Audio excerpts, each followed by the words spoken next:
was editing this video, I thought it was 40 things that you could freeze, but I realized it's actually 52. Here's a list of 52 things you didn't know you could freeze. Number one is meat in the store package. Now, I just know that this will send some people into a total conniption, but I do not repackage my meat when I get home.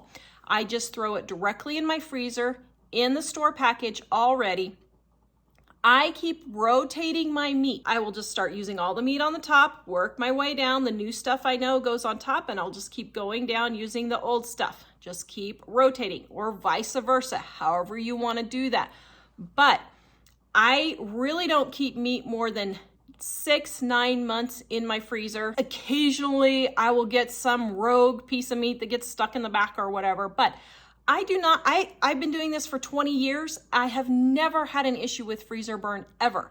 I am not going to take my valuable time and energy wasting to repackage meat when I don't need to. So I just throw it straight in my freezer and I'm good to go. Shredded cheese. Yes, when cheese is on sale, I will buy several packages and just throw it in there already pre-shredded. Blocked cheese. Yes, you can throw block cheese in there. Now, when you go to defrost it, sometimes moisture will collect around it. So you may need to wrap a paper towel around it to absorb that moisture at first and then put it back in its package.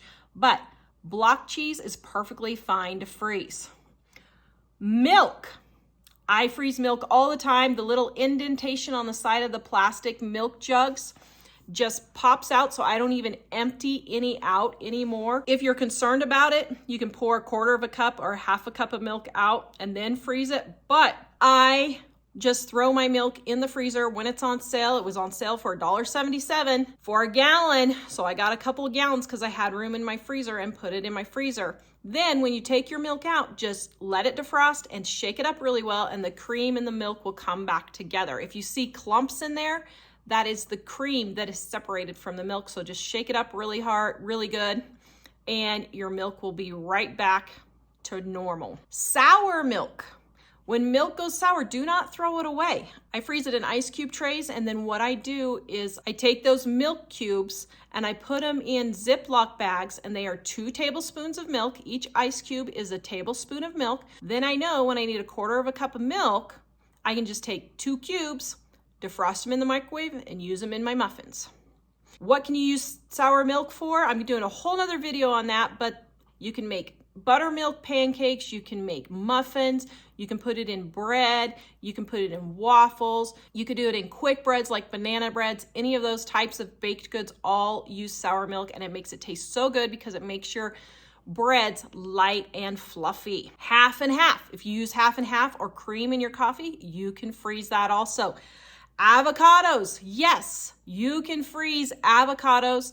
You can either freeze them whole, or you can go ahead and make up guacamole and freeze it in bags. Just lay the baggies flat, stacked in your freezer, and you can just pull it out, defrost it, and it's good to go. No, it doesn't turn black. That's why you add the lime or the lemon juice, and it will not turn black. If you like fresh lemon and orange slices in your tea, then you can cut them up when they're on sale, freeze them in blocks like in ice cube type sizes, or just lay them on a cookie sheet and let them freeze and put them in a baggie and save them for later. Diced onions, diced peppers, chopped garlic, chopped ginger, tomatoes. You can freeze all of those. Just chop them up into the sizes that you normally use and freeze them. Tomatoes, I freeze my tomatoes whole, and then when I need to use them and they defrost, I just peel the skin off.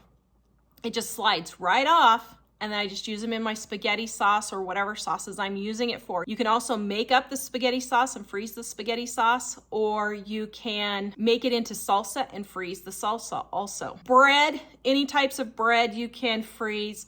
Herbs, I have chopped up herbs when I have extra in my garden, put them in ice cube trays, fill them with water, and then I have little ice cube herbs that I can just throw into my soups and stews. And then I'm just ready to go when I need some. I store them in a Ziploc bags and just throw them into my pot of stew. Whole eggs. Did you know you can freeze eggs? So to freeze eggs, just whip them up a little bit. Don't whip them so there's a whole bunch of air in them, but just mix them up so that the yolks and the whites are mixed together. And then you need to add either a little bit of salt or a little bit of sugar. It's a half a teaspoon of salt per 1 cup of whole eggs, or 1 tablespoon of sugar for 1 cup of eggs. 1 egg is 1/4 cup, so for every 4 eggs, 1 tablespoon of sugar or 1 teaspoon of salt, and that will preserve the eggs so that you can use them when you need to later. You can just freeze them in freezer bags, muffin tins, ice cube trays, however you want to do it. Sour cream, yes, you can freeze sour cream. You will need to mix it back up when it's defrosted, but it's perfectly fine. Cream cheese is perfectly good to freeze. Also, butter. I am always freezing butter. Tomato paste. Let's say you need a couple of tablespoons of tomato paste for a recipe, but you're not using it all at once. Freeze it in little dollops on a cookie tray if you want, or in ice cube trays again, and then just put them in a Ziploc baggie, and I just do them in 1 or 2 tablespoon increments, and then you know how much you're putting in each dish. Once again, spaghetti sauce. Now, not only homemade spaghetti sauce, but jar spaghetti sauce. We don't use that much spaghetti sauce here, so if I use a half a jar, I will just freeze the rest and pull it out when I need it for the next meal. Shredded chicken, shredded meats. I will cook up a whole bunch of chicken or beef and shred it up, and then it's already ready, pre-cooked for my dinners. Like, I'll just cook 2 roasts at once when I'm cooking a roast, shred it up, put it in a baggie in my family size portions, and then it's ready to go when I want to make barbecue sandwiches or stew or beef and noodles, whatever. It's all pre-cooked. I just have to throw it together. Now, does a freezer really save money? Yes. I have saved literally tens of thousands of dollars over the last 20, 25 years I've been using a freezer. So it definitely saves money, a lot. The next thing is rice. Yes, you can freeze pre-cooked rice. You can also freeze uncooked rice.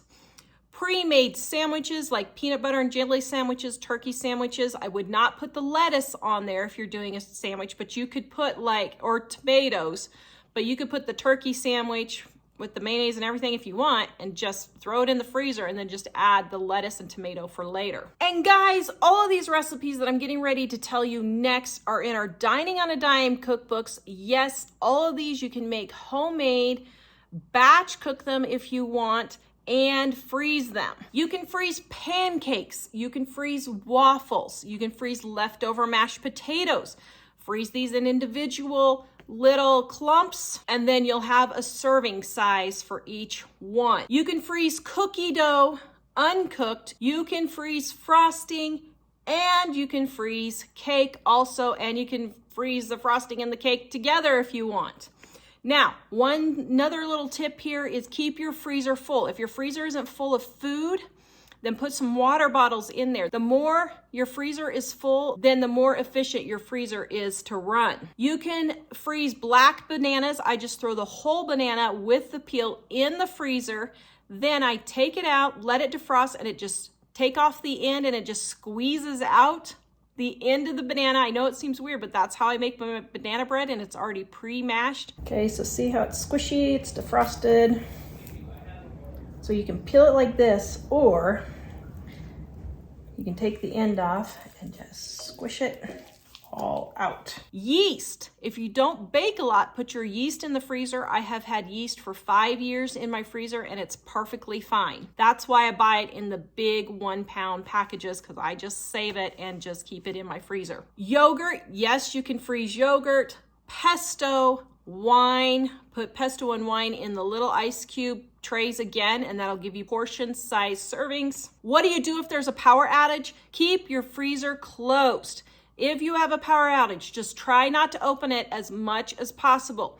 If you do need to open it, make a plan of the things you need to get out, get in there, get it out, and close it as quick as possible. The frozen water bottles in there will also help. Your freezer can go 3 to 4. So I've had 5 days before where my power's been out and my freezer stuff was still frozen in there. Another tip is to put a penny in a cup. So freeze a cup of water. So you freeze your cup of water first, put a penny on the top, and then put a little more water just to hold it from falling over or whatever. But then if you go on vacation or whatever and you come home and that penny is at the bottom of the cup, then you know that your power was out and your freezer was defrosted, and you probably don't want to be using the food in there then. The next thing you can do is cooked bacon. Bacon grease is wonderful for flavoring things. So save your bacon grease in the freezer. Nuts go rancid pretty quickly. So if you don't eat them real quick, you can keep those nuts in the freezer. Broth and coffee. Yes, an easy way to make frozen iced coffee is to take that leftover coffee that you have and pour it in ice cube trays. And then you will have your iced coffee already made, and you're not throwing away that half a cup or a quarter cup of coffee that you always have left over almost every day. Please go watch this video next on how to save money on your groceries. Visit us on livingonadime.com, and we will see you guys next time.